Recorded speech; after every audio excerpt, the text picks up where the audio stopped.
Bismillahirrahmanirrahim. Alhamdulillah rabbil alamin. Wassalatu wassalamu ala asyrafil anbiya'i wal mursalin wa ala alihi wa sahbihi ajma'in. Subhanaka la ilma lana illa ma 'allamtana innaka antal alimul hakim. Allahumma iftah alaina hikmataka wanshur alaina min khazaini rahmatika ya arhamar rahimin. Rabbi zidna ilma warzuqna fahma. Rabbi zidna ilma warzuqna fahma. Rabbi zidna ilma warzuqna fahma. Rabbi syrah li sadri wa yassir li amri wahlul 'uqdatam min lisani yafqahu qawli. Amma ba'd. Yang saya hormati lagi saya kasihi staf kepimpinan Masjid Warisan Teluk Kemang, Tuan Pegawai Masjid, Tuan JK Masjid, Tuan Pengurusi, Tuan Imam, serta tuan-tuan yang saya kasihi sekalian.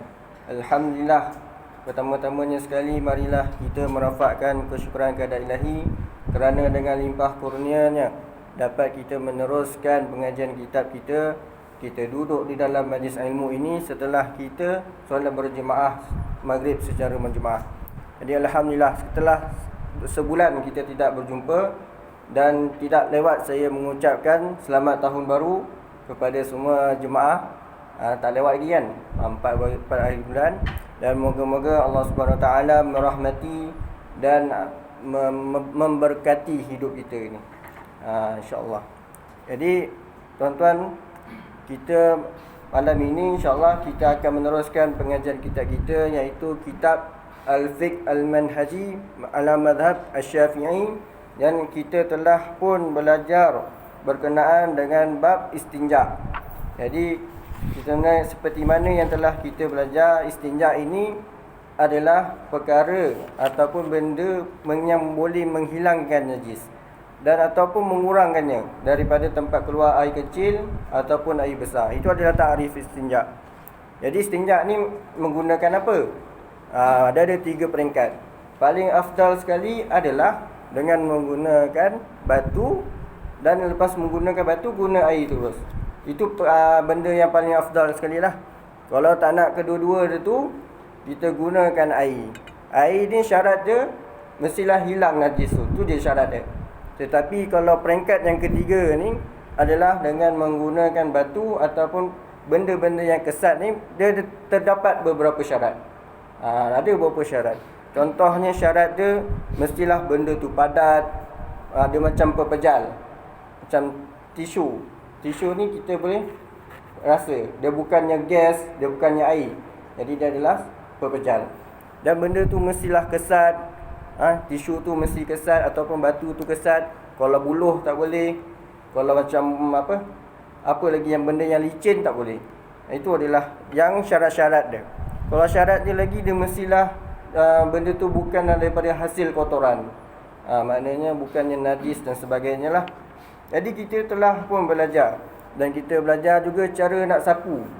Sapu mestilah 3 kali. 3 kali paling minimum.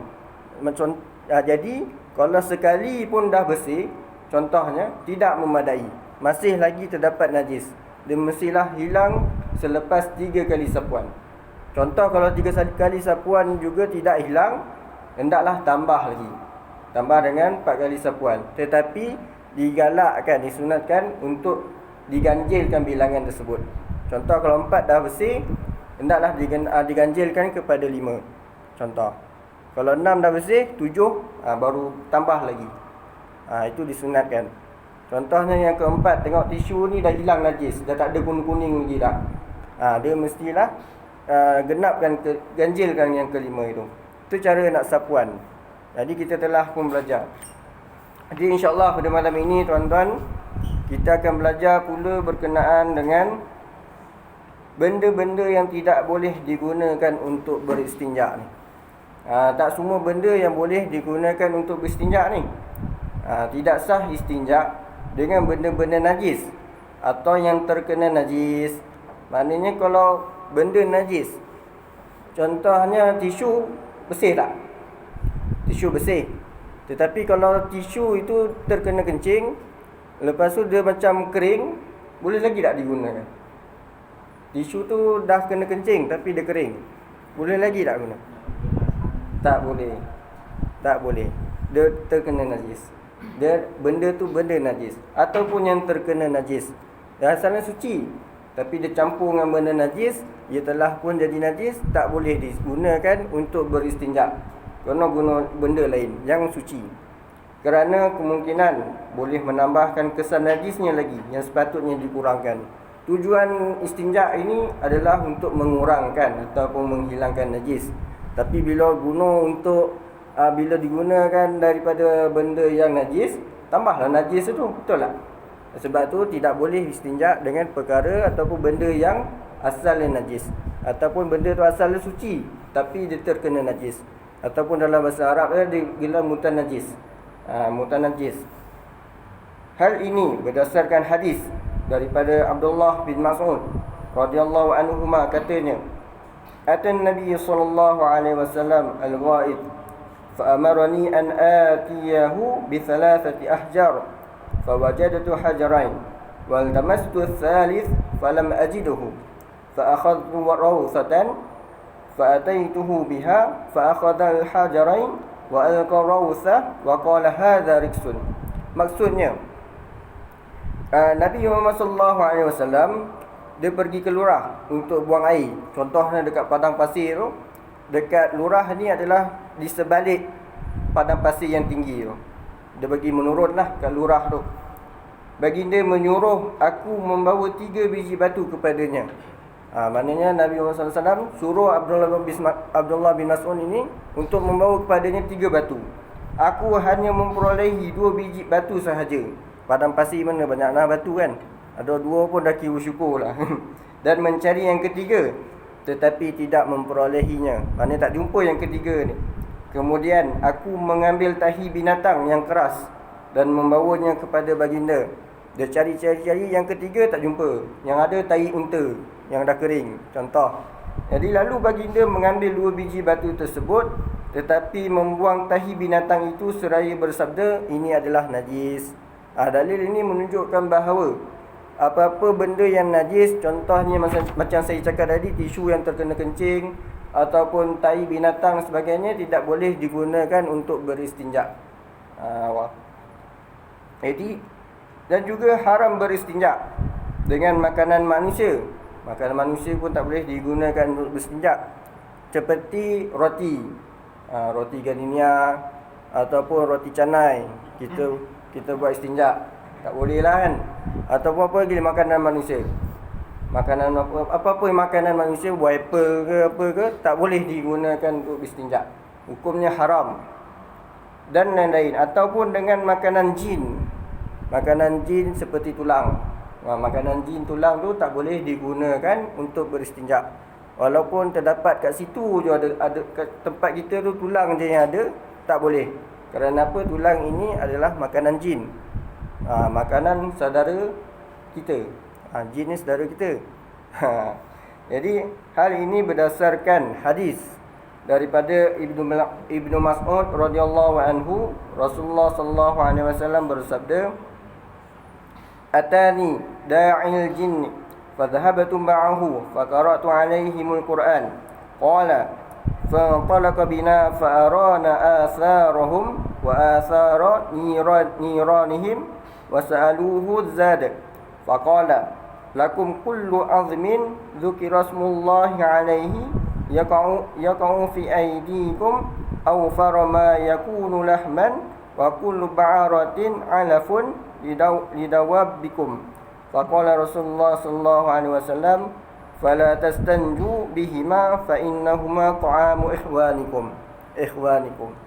Riwayat Muslim. Maksudnya, wakil jin datang kepadaku, maknanya kepada Nabi Muhammad sallallahu alaihi wasallam lah.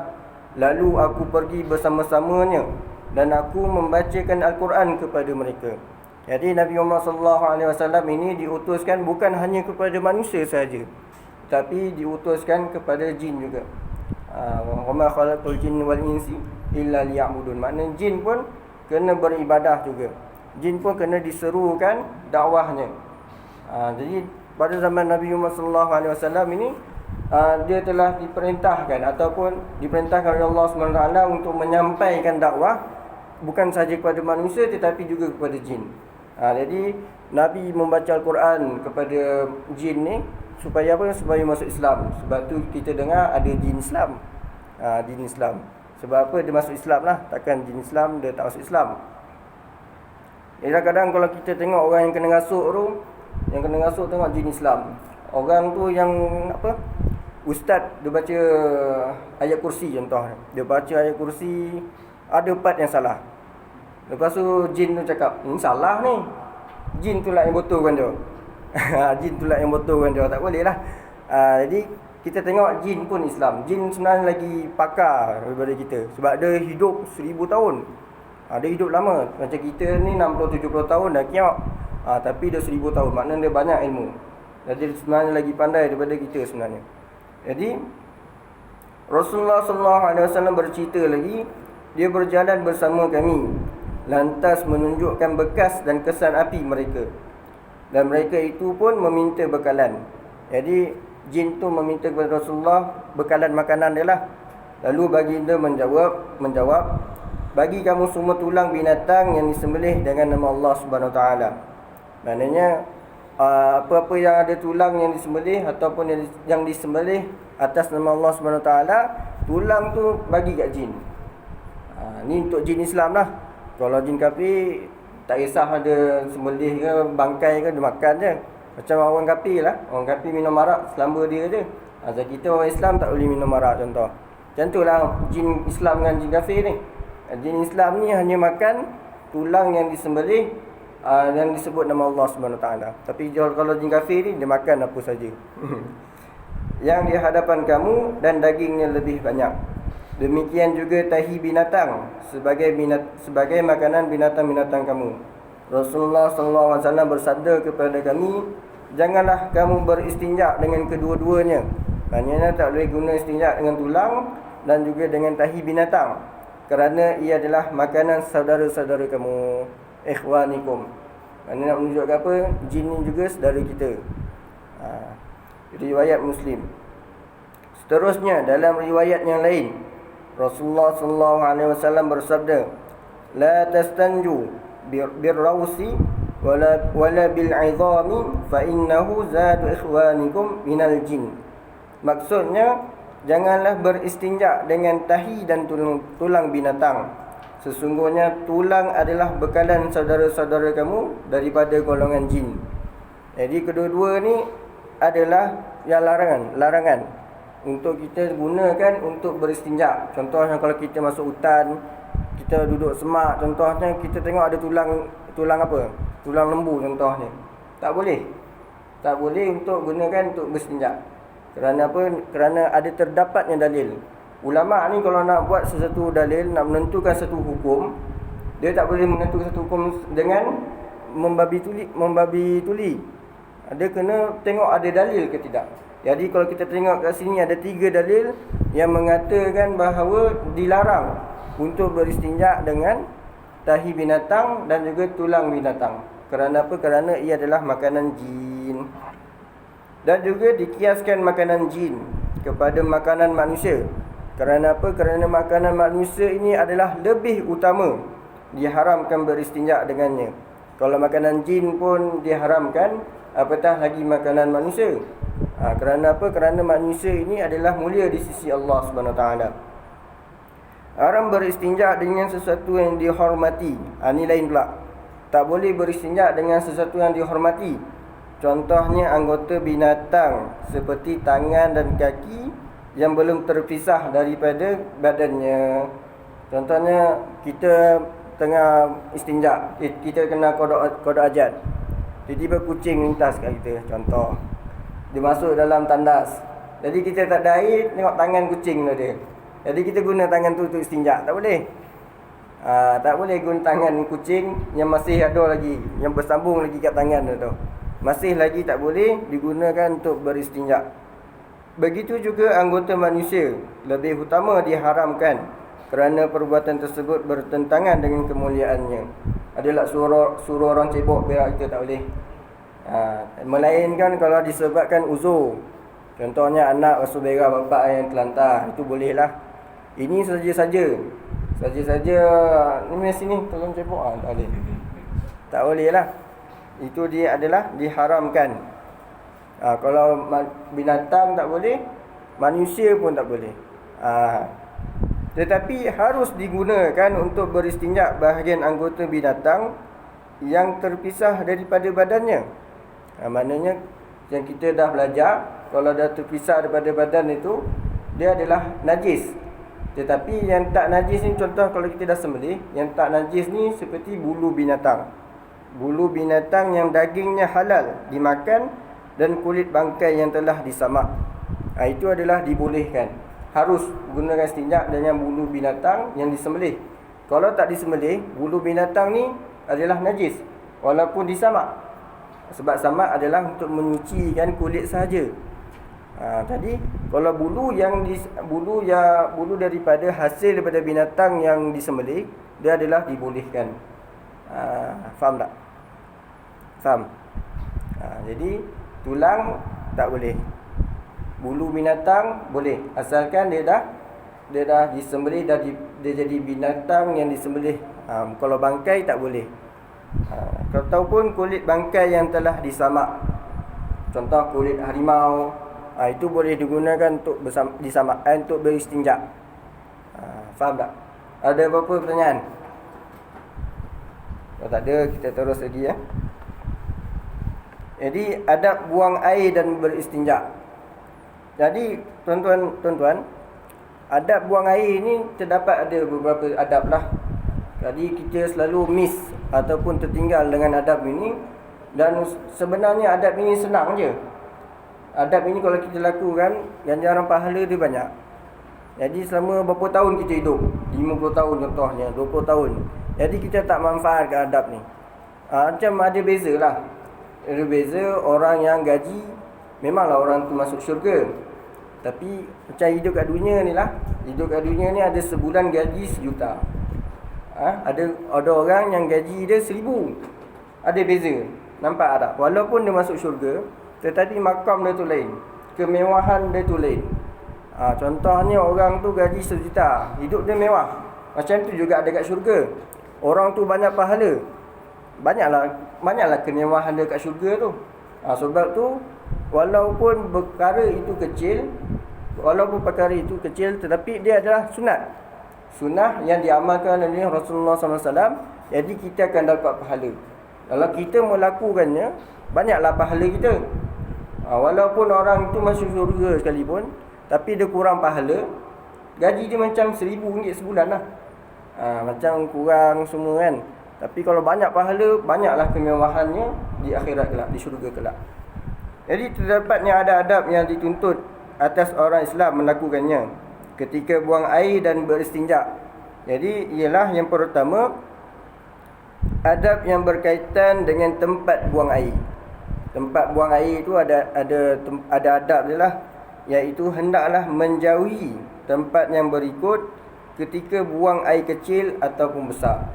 Jadi terdapat tempat yang tak boleh digunakan untuk beristinja ataupun untuk qada hajat. Jadi ada beza qada hajat dengan istinja ni. Istinja ni adalah menghilangkan najis. Qada hajat tu kita proses untuk keluarkan najis. Ada beza qada hajat dengan istinja. Jadi tempat yang pertama yang patut dijauhi ialah laluan orang ramai. Maknanya kalau kat jalan tu kita pergi berak contoh ni, kita pergi kencing dengan alam, tak boleh.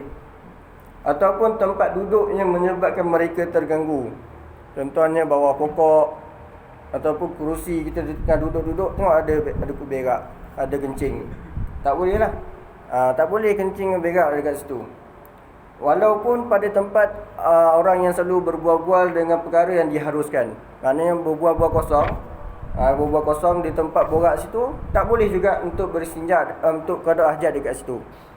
Kan tetapi kalau tempat itu adalah tempat yang buruk, contohnya tempat orang tu selalu mengumpat dekat situ, ataupun orang tu selalu jual arak dan sebagainya, dibolehkan untuk membuang hajat dekat situ. Kerana apa? Bahkan boleh jadi wajib. Kalau jadi wajib disebabkan boleh menghalau orang tu, maka boleh berak kat situ.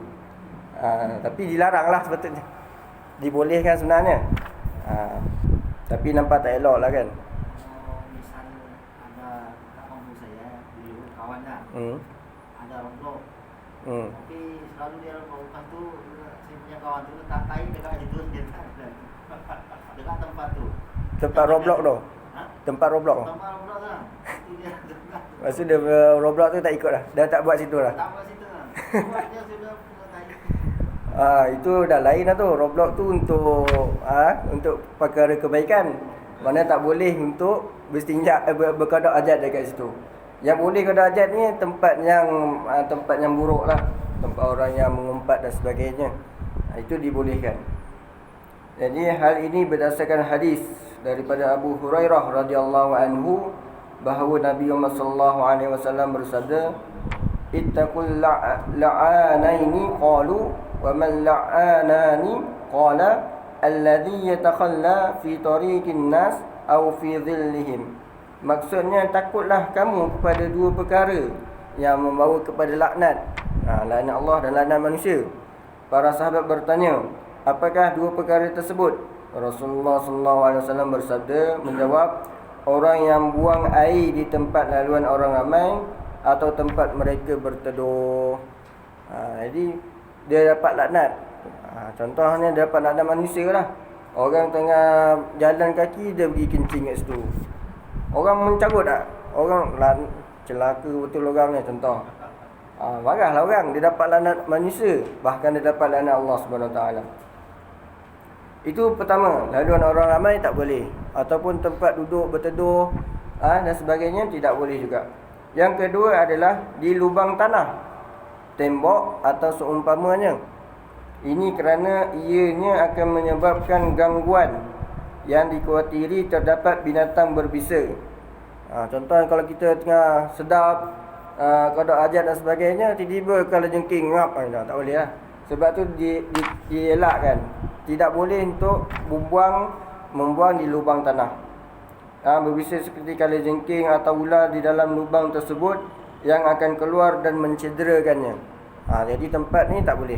Contoh kalau kita masuk hutan, kita pergi hiking dan sebagainya, ataupun kita pergi kebun kita, tempat ni kena hati-hati.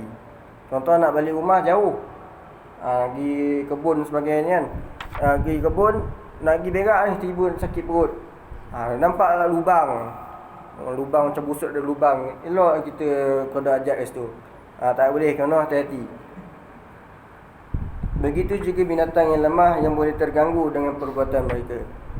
Ni kalau ada binatang yang macam cacing apa ke, lemas ada, ya, dengan kencing kita, dengan tai kita, akan meninggal cacing tu. Sebab tu tak boleh. Hal ini berdasarkan hadis daripada Abdullah bin Sarjis berkata, naha Rasulullah sallallahu alaihi wasallam an yubala fil hujr. Maksudnya Rasulullah sallallahu alaihi wasallam melarang manusia buang air kecil ke dalam lubang tanah. Mana lubang tanah tak boleh. Riwayat Abu Daud. Kerana lubang tanah ni kebiasaannya tempat manusia duduk, tempat binatang duduk, ataupun tempat jin duduk. Jadi kalau kita duduk dalam hutan, kita kencing dalam lubang, kita tak perasan kita terkencing dekat anak jin. Tak pasal-pasal kena kacau. Tak pasal-pasal kena kacau. Sebab tu tak boleh dielakkan supaya kita baca doa dulu tak boleh ke? Apa dia? Tak nampak lubang apa dia baca doa dulu lah. Oh, zaman dulu gelap. Tak ada dia kacau kita dah nanti. Kalau baca doa pun dia kacau kat. Kalau lagi jin Islam. Contoh kita lah, orang tidur, orang kacau kita, walaupun orang tu baca doa, dia tetap akan kacau juga. Itulah perumpamaan dah. Jin Islam, lagi jin Islam, jin kafir dan sebagainya, tetap tak boleh kencing dekat lubang tanah. Ini hukum ni menunjukkan bukannya haram tetapi makruh. Larangan makruh. Itu yang kedua. Sampai tak ada dalam somak boleh, tapi kena kampus boleh lah. Kan terpijak kat orang kan. Ini bukan laluan orang ramai, tapi tempat yang tersembunyi. Yang kedua, yang ketiga, mestilah dijauhi qada hajat di bawah pokok yang sedang berbuah. Yang sedang berbuah pun tak boleh. Ini kerana untuk mengelakkan buah yang gugur itu daripada tercemar dan menjijikkan. Sama ada buah tersebut dimakan atau diambil manfaatnya. Jadi kalau kita berak, ingat kan nak buat baja. Tak boleh lah. Contoh nak buat baja, berak kan. Jadi tak boleh. Kenapa? Kerana dalam kat pokok tu ada buah. Bila buah tu jatuh, orang ambil makan. Tak basuh lah tu. Jadi dia akan mendatangkan manfaat, memudarat dekat orang yang makan tu. Jadi tak digalakkan untuk membuang kadar hajat di bawah pokok yang sedang berbuah. Yang keempat adalah di dalam air yang tenang dan tidak mengalir. Ni kalau kat hutan ni ada, kalau orang tua selalu pesan lah, masuk hutan jangan kencing dekat air yang tak mengalir. Ada sebab tu. Kadang itulah tempat jin berehat dan sebagainya lah. Ini adalah kerana manusia akan berasa jijik dengan air tersebut, sekalipun air itu banyak dan tidak berubah sifatnya. Sekiranya air itu berubah, ia akan terbuang begitu sahaja. Apatah lagi air itu kurang daripada 2 kolah. Jadi sebab apa tak boleh kencing di dalam air yang tenang? Kerana bila kencing, kalau air itu sedikit, dia akan jadi air mutan najis. Bila jadi air mutan najis, dia dah tak boleh untuk mengambil wuduk dan mandi wajib dan sebagainya. Kalau dia banyak sekali pun, walaupun tidak berubah, dia adalah perkara yang jijik lah. Sebab tu tak boleh. Contohnya, walaupun kalau kita ludah dekat dalam kolah ni, walaupun tidak menajiskan air tersebut, tetapi dia adalah perkara yang jijik. Contoh dia macam tu lah. Hal ini berdasarkan hadis daripada Jabir radhiyallahu anhu bahawa Nabi Muhammad sallallahu alaihi wasallam bersabda, "Naha Rasulullah sallallahu alaihi wasallam an yubala fil ma'i raqid." Maksudnya baginda melarang manusia buang air kecil dalam air yang tenang. Maknanya air yang tenang pun tidak boleh. Riwayat Muslim dan yang lainnya. Sehubungan dengan itu, buang air besar adalah lebih berat keadaannya dan lebih utama dilarang. Kerana apa? Kerana buang air besar ni adalah bentuk pepejal selalunya. Kalau kencing dia dalam bentuk liquid ataupun cecair. Jadi dia sebab tu lebih utama untuk kita elakkan daripada tempat-tempat yang berikut. Yang tempat yang tadi tu. Larangan di sini adalah dengan larangan makna makruh. Tetapi Imam An-Nawawi menyatakan bahawa ia memberi makna haram. Jadi kat sini ada 2 pendapat lah. Ada larangan yang mengatakan makruh, ada yang larangan mengatakan haram. Jadi ada 2 pendapat kat sini. Jadi ikut penulis ni dia mengatakan hukumnya makruh. Jadi kat sini ada 2 hukum lah. Jadi seboleh-bolehnya elakkan. Seboleh-bolehnya elakkan.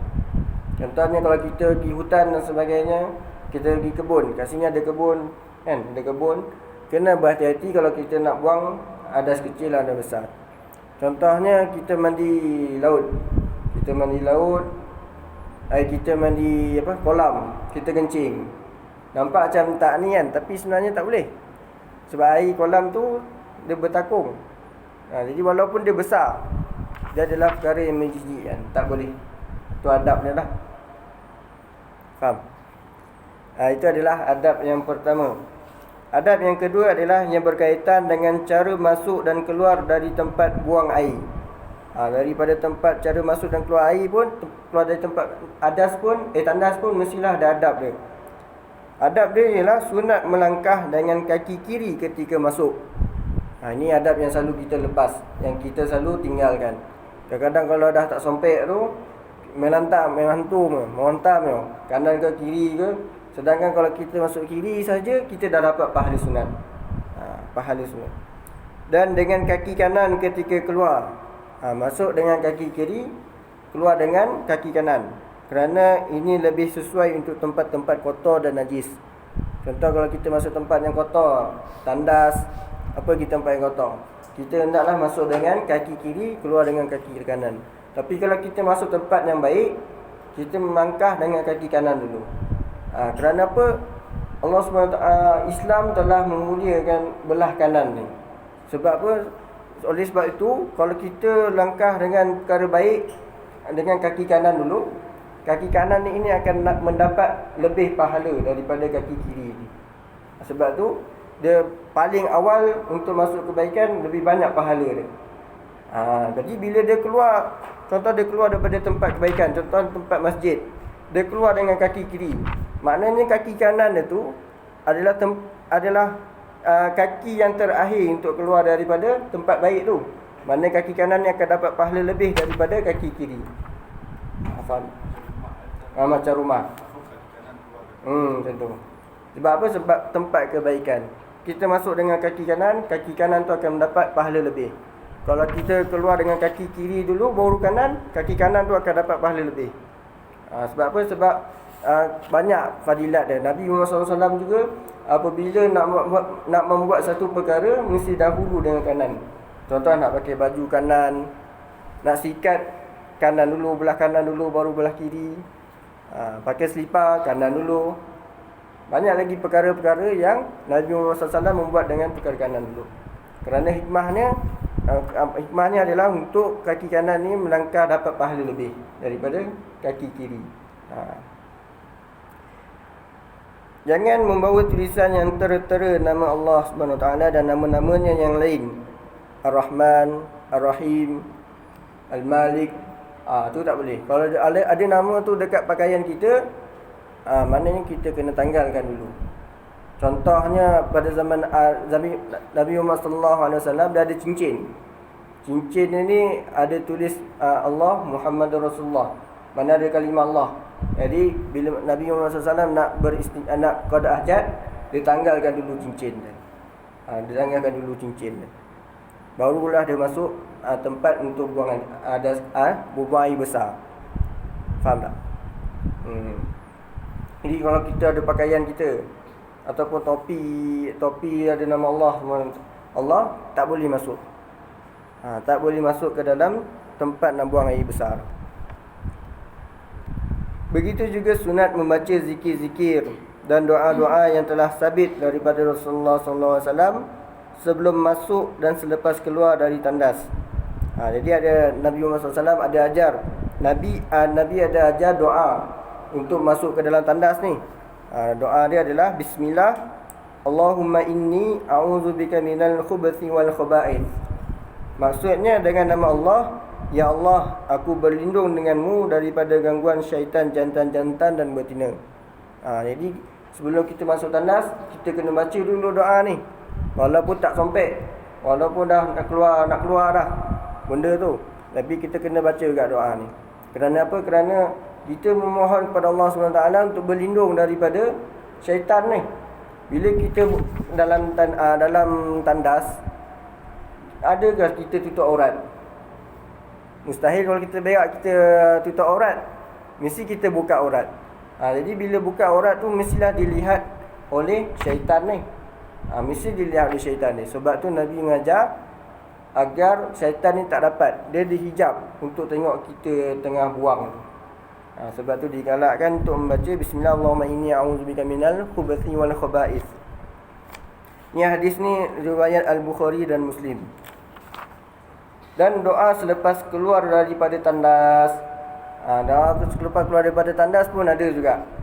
Yang telah diajarkan oleh Nabi Muhammad SAW, iaitu Ghufranaka Rabbana alhamdulillahilladzi adhabu anni adha wa afani.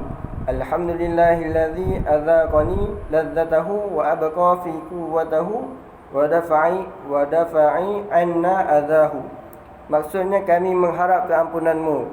Segala puji bagi Allah SWT yang menghilangkan perkara yang menyakitkan daripadaku dan menyihatkan diriku.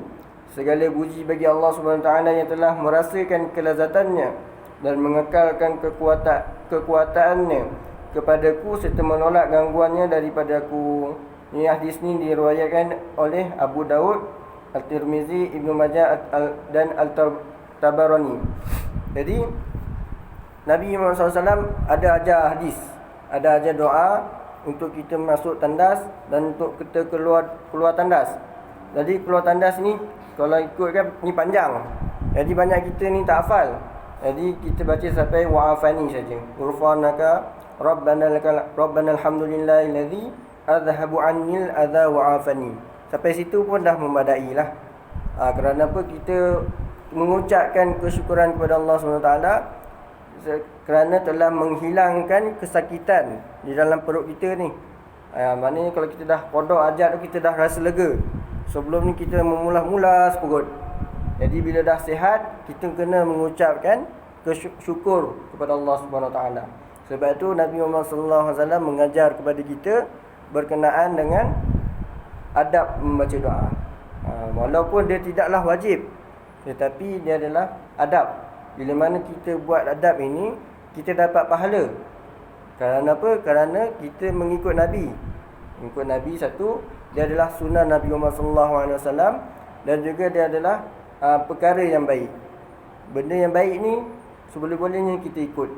Walaupun dah terdesak pun dah hampir dah nak keluar separuh sebagainya, bacalah doa dulu. Dah bahasa Melayu pun boleh. Ya Allah, lindungilah aku daripada syaitan jantan dan syaitan betina. Masuklah. Baru masuk tandas. Mana kena mohon dengan Allah SWT dulu. Jadi kita kat sini Nabi Muhammad SAW mengajar kita untuk bertawakal tinggi kepada Allah. Kerana apa-apa kita nak buat, kita berserah kepada Allah. Mana kalau kita nak buat itu, kita berserah, kita berdoa kepada Allah. Itu sampai ke tandas sekalipun Nabi Muhammad SAW mengajar kita untuk berdoa agar berlindung daripada syaitan ni. Jadi itu adab yang kedua. Adab yang ketiga, adab yang berkaitan dengan arah. Adab yang keempat, adab membuang air. Dan yang kelima ialah beristinja dengan tangan kiri. InsyaAllah kita akan meneruskan pada pengajian yang akan datang lah. Jadi cukup sekadar ini sahaja. Saya buka soalan kepada tuan-tuan. Kalau ada sebarang pertanyaan ataupun sebarang ketidakfahaman. Ada pertanyaan?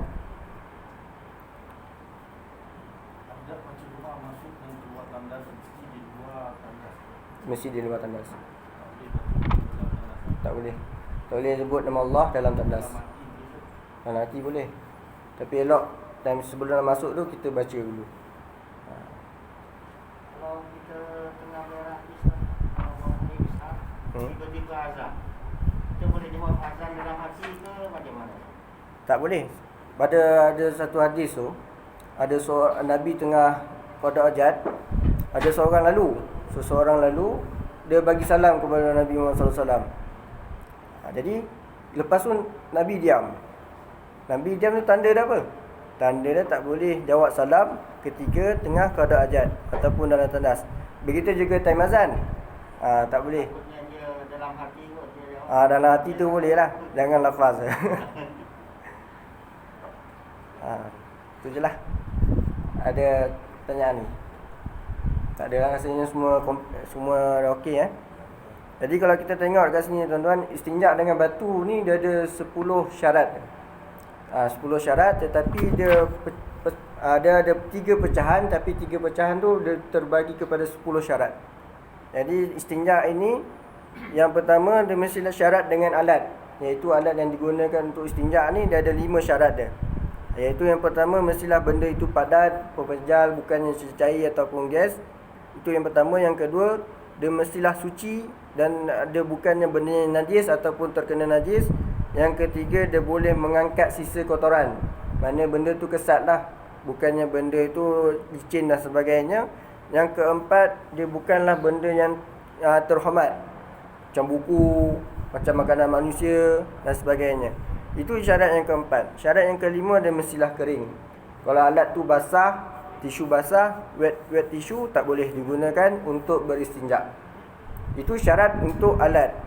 Kalau syarat untuk dengan yang kedua adalah syarat dengan cara. Cara istinja itu dah ada 2 syarat dia. Iaitu yang pertama, minima ialah 3 kali sapuan. 3 kali sapuan. Yang kedua adalah bersihnya tempat tersebut. Itu syarat untuk cara untuk menyucikan istinja tu. Paling minima 3 kali. Tapi yang syarat yang kedua mestilah sampai bersih.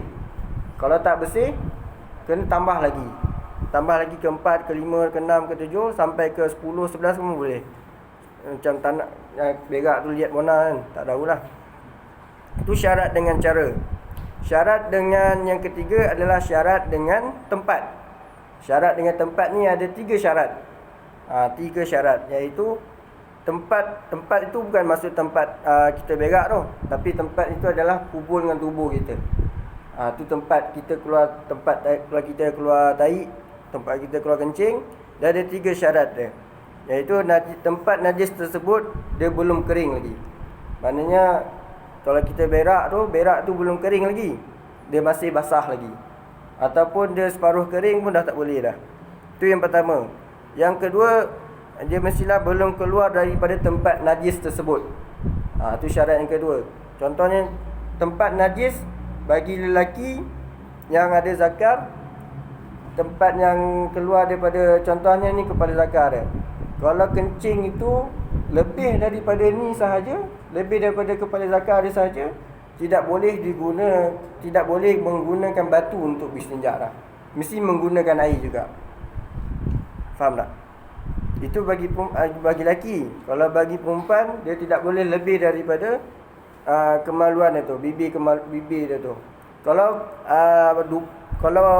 bontot punggung pula, punggung ni kalau tempat keluar dia tu, apabila kita berdiri tak nampak dah apa lubang tu. Maknanya kiri dan kanan itu kalau lebih daripada kita berdiri, contoh kita berdiri ada najis lagi, maka kat situ tak boleh menggunakan batu lagi. Kena guna air juga. Itu adalah 10 syarat untuk istinja dengan batu. Pertama, syarat dengan alat, syarat dengan cara, dengan syarat dengan tempat. Kalau istinja dengan air tak ada masalah. Maknanya kalau dah cuci, dah selesai daripada najis tu, maka bolehlah dikira bersih lah, dikira suci. Tapi kalau dengan batu ini ataupun tisu ni dah ada syarat. Contohnya kalau kita nak pergi KLIA, kan ada tandas yang pelik tu, yang keluar daripada air tu, keluar daripada mangkuk tandas tu. Jadi kita tak tahu nak guna.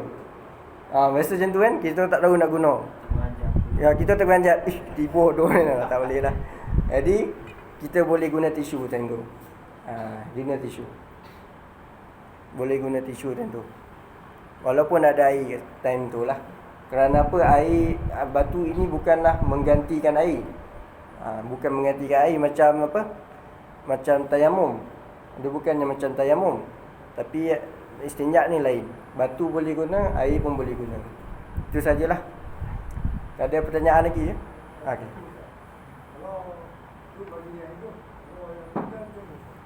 Yang meninggal?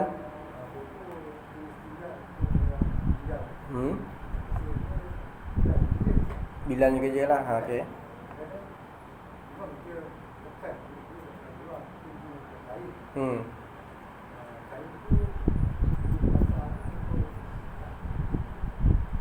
Dia seleloknya kering lah. Istinja dengan benda yang kering. Kalau basah tu tak boleh lah. Lalu kalau mandi jenazah tak ada benda yang basah kan, dia kering kan, kain tu kering kan. Kain tu basah.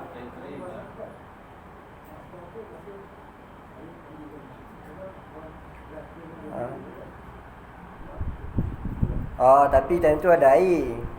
Dia cara tu yang paling elok. Bila guna kain, lepas tu bersihkan dengan air. Tu cara tu boleh lah. Kerana ada apa? Kerana ada backup dia tu, ada air. Kalau tak ada air, tak boleh. Kalau pakai air tak perlu basah kan? Kalau pakai air tak apa, tak basah. Itu tadi pasal batu tak boleh ni. Batu yang kering, tisu yang kering, kalau dia basah, kena pakai air juga. Istinja ni bukan batu saja, air pun dikira istinja juga.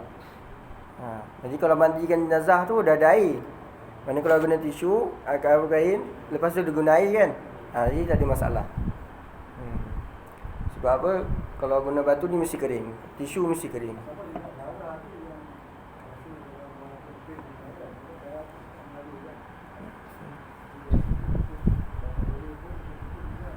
Kita tutup lah, selalu tutup lah. Lalu tutup dengan kapas dan sebagainya kan, bagi dia tak keluar. Tu boleh lah. Dia saja. Okey, kalau tak ada pertanyaan lagi, kita cukup sekadar ini sahaja. InsyaAllah kita akan belajar adab yang lain pada pertemuan yang akan datang. InsyaAllah dalam 2 minggu lagi ya. 2 minggu lagi. Jadi ikut sekadar ini saja. Yang baik itu datang daripada Allah SWT, dan yang buruk itu datang daripada saya sendiri. Hakikatnya kedua-duanya datang daripada Allah SWT. Saya mohon maaf anda terkasar bahasa ataupun tersalah bicara. Aku liqauli hadza wa astaghfirullah wa lakum. Wassalamualaikum warahmatullahi wabarakatuh.